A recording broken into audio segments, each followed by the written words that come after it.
be afraid. I am a Baptist minister. It's true. But this is not a sermon, I promise. We don't have that long tonight for a sermon. And you all are definitely not a congregation. And this place is not a church. And that's okay, because I'm not even a pastor anymore as of 2 weeks ago.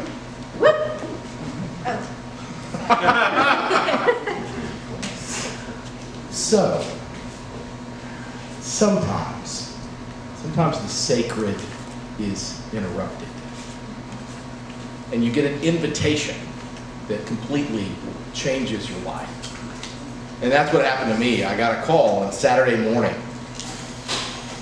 Pastor, we need you to come up to the church because there's been a break-in. And that happens sometimes. I know it's disconcerting to think about somebody violating sacred space and breaking in, but it happens. Every single time I feel changed by it, violated by it. But bloody hell, I was not prepared for what I found when I got there on an early Saturday morning. Everyone that responded initially had left. Bibb County Sheriff's Department, gone. The guys that mow and blow and go, gone. Everything was quiet when I arrived. I unlocked the door. I turned off the alarm that was losing its mind. I stepped on glass. You see, to set the scene, Highland Hills, church where I was the pastor most recently, is one of those classic 1950s congregations with colonial Williamsburg exterior and mid-century modern furniture that has been so well preserved you would think it had been ordered off Wayfair yesterday. But today, the floor-to-ceiling glass walls and windows that surround the inner courtyard that brought nature into the building were crushed beneath my feet. And there was blood and piss and shit everywhere. And so I began walking down the hallways.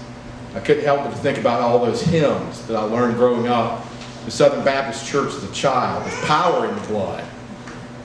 It's kind of morose. There's a fountain filled with blood drawn from Emmanuel's veins. I don't think all those blood hymns prepared me for what I saw next.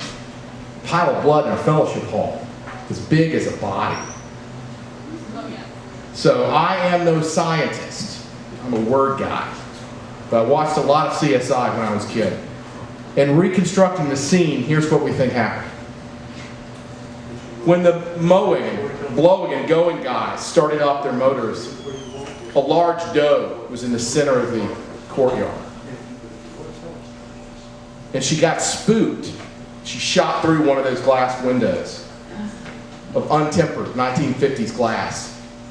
She got shredded. And there she sat in the fellowship hall of this well-appointed church, bleeding. Until Bibb County showed up. Guns drawn, all they saw was blood on the floor and glass on the ground. And so they ran in, guns drawn, to the room, and they see this deer sitting there, dying. They did not call animal control. And they should have. Heck, they could have just put the deer out of its misery, but they didn't. They thought they would control the situation. They rolled in a whiteboard and tried to steer the deer out of the room, but really all they did was spook the poor thing. And she began to bound around the room, arterial spray going everywhere. And at some point, the blockade they made to keep her from roaming through the building, she rushed them. And there the deer went throughout the entire church, down the long hallways, blood going everywhere, dripping down the windows, on the carpets, all the way around to the chapel where the deer just stood there, lost, kicking and hitting these large windows, trying to get back out. Finally, she came back around this U-shaped hall just as the sheriff department guys were catching up from their Keystone Cops routine. And she kicked her way out of the building, into the courtyard, and out into the woods of Shirley Hills, And by the time I got there was nothing left but a blood trail heading out into the woods. And the deer, who we presumed was dead.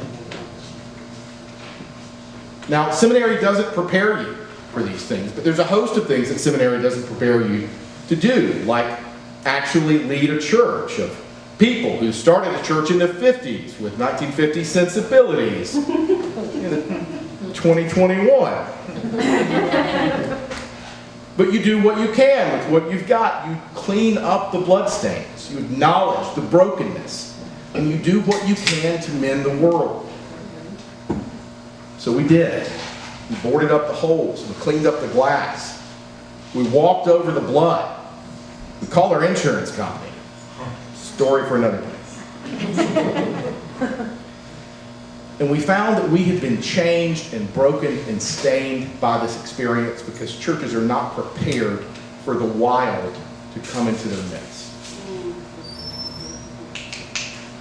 Churches are prepared for the tired, for the timid, or the tame. They're prepared for niceties and brunch and dinner on the grounds. And for people who are well-versed in churchcraft, but they're not prepared for the wild to come inside and to break down all of the things that contained nature's beauty framed just right. Because when the world comes in, the church sometimes gets lost and loses its way. And that's where I was standing, in a puddle of blood, with a church and a pastor that had lost his religion. Churches aren't prepared for global pandemics. They're not prepared for seasons of political polarization that stretch the very fabric of our nation. Churches, oddly enough, aren't prepared to confess their very own sins to the people that they have injured with historic wounds that go back generations. Churches aren't prepared for the wild to come in their midst. And I stood there and I was tired.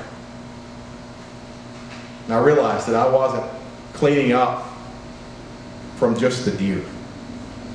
That was cleaning up the brokenness of COVID, of church conflict, the brokenness of how our political system has bruised all of us and taken something from us precious called community.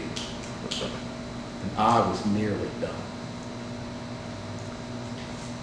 The deer laid down to die on the very spot I had preached the gospel, where I had tried, where I now felt done. And that's when I got an invitation. An invitation to find my religion once more. It wasn't inside the church, because the task was too great, the conflict too hot, the place too broken. Not enough insurance in the world could make up for that. So I got a call. A call to leave the altar in the church, to let go of the pulpit that I had clung to for so many years, and to walk not down the aisle towards the cross, but away from it, through the narthex and out into the world. And there, found something. Found something beautiful. And just as broken as the church was, and yet somehow ready to be wild and holy both. My tradition knows this, even though the pious and the perfect seem to forget it, that God shows up in the wild. That liberation begins in the desert. And that even Jesus made his way into the desolate places before he ever ministered to a soul. So I was made an offer I could not refuse, to leave. I'll spare you the gory details of that setting. But I realized that I was the deer. I was the deer that had to break free, that had to get out. So I packed up my office. And I told my kids that we were going to do something new and that our holy ground would be out there in the wild, in the world. And on my last day, I was walking out weeks after the deer incident. And I saw two fawn there in the center of the church courtyard. And there a big doe turned broadside. You could see the scar still healed. She didn't die out there in the woods. She lived.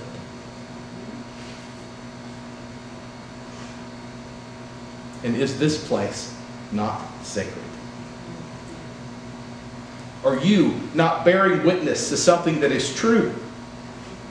Are you not the communion of all sinners and saints present here tonight in a place that knows how to raise a glass in communion together?